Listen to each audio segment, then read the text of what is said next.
जय जगन्नाथ आउ गोटे एम्प्लॉयमेंट न्यूज निजुक्ति खबर आपण मानक पई एमसीएल महानदी कोल्ड फील्ड तरफ बहुत भल वैकेंसी नोटिफिकेशन आसी जाइछि। ए वीडियो रे म आपण मानकु संपूर्ण डिटेल जनइबे। वीडियो को स्टार्ट करिबा, वीडियो को शेष जाए देखिबे। आउ जदि आपण माने एलिजिबल अछंती सुजोग हाथ छड़ा करिवे नाही।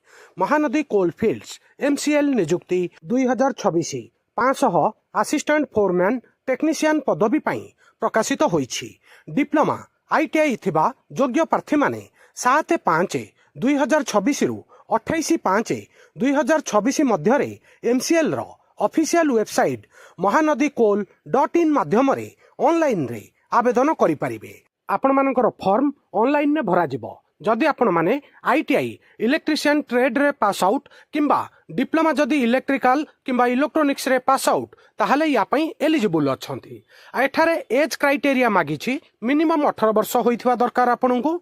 आ मैक्सिमम एज अछि जनरल कैटेगरी पई 30 वर्ष। एठारे एज रिलैक्सेशन मध्य मिलिबो। एससी एसटी ओबीसी कैंडिडेट को 3 वर्ष आ 5 वर्षर एज रिलैक्सेशन मध्य मिलिबो। एबे एजुकेशनल क्वालिफिकेशन विषय जानिबा। असिस्टेंट फोरमैन पई इलेक्ट्रिकल ट्रेनी पई आपनकु 3 वर्षिया डिप्लोमा पास आउट होइथिबा दरकार। इलेक्ट्रिकल किंबा इलेक्ट्रोनिक्स ट्रेड रे जदि आपण माने डिप्लोमा पास आउट ताहाले असिस्टेंट फोरमैन पई एलिजिबल। नेक्स्ट वैकेंसी अछि टेक्नीशियन इलेक्ट्रिशियन पई। एथिपाई आपण माने आईटीआई पास आउट होइथिबा दरकार। इलेक्ट्रिशियन ट्रेड रे 2 वर्षर कंप्लीट आईटीआई करिथिबे आ 1 वर्ष एक्सपीरियंस मागिछि। जदि आपण माने आईटीआई परे अप्रेंटिसशिप ट्रेनिंग नै छंती ताहाले या पई एलिजिबल। एप्लीकेशन फीस विषय रे जणै दउछि। एप्लीकेशन फीस जनरल ओबीसी आ ईडब्ल्यूएस कैंडिडेट मानक पई 1000 टंका प्लस जीएसटी 180 टंका मिसिकी 1180 टंकार एप्लीकेशन फीस आपण मानकु दबाकू पड़िबो।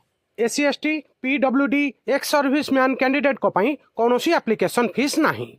एबे आपनकु एग्जाम पैटर्न विषय रे जणै दउछि। 2टा सेशन रे आपनकर सीबीटी एग्जाम हबो जेउथरे 20 मार्क आसीबो आपनकर general awareness math reasoning GK आउ इंग्लिश आउ 80 मार्क आसीबो आपनकर निज इलेक्ट्रिशियन ट्रेड रु इलेक्ट्रिकल ट्रेड रु आपनकर 80टा क्वेश्चन आसीबो 80 मार्क।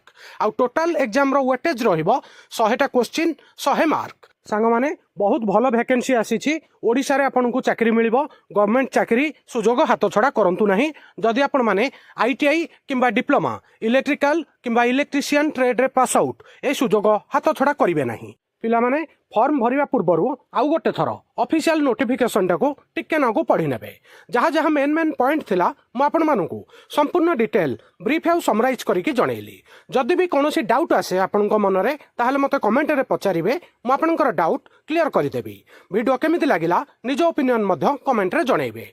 वीडियो को लाइक हाइक आउ शेयर करिवे। नुआ थिले वर्ल्ड अफेयर मधुजी के ओडिया चैनल को सब्सक्राइब करिवे। वीडियो देखिथिबारु बहुत बहुत धन्यवाद। जय जगन्नाथ। आपण माने समस्ती को आपण मानकर आगामी प्रत्येक कॉम्पिटिटिव एग्जाम पई ऑल द वेरी बेस्ट।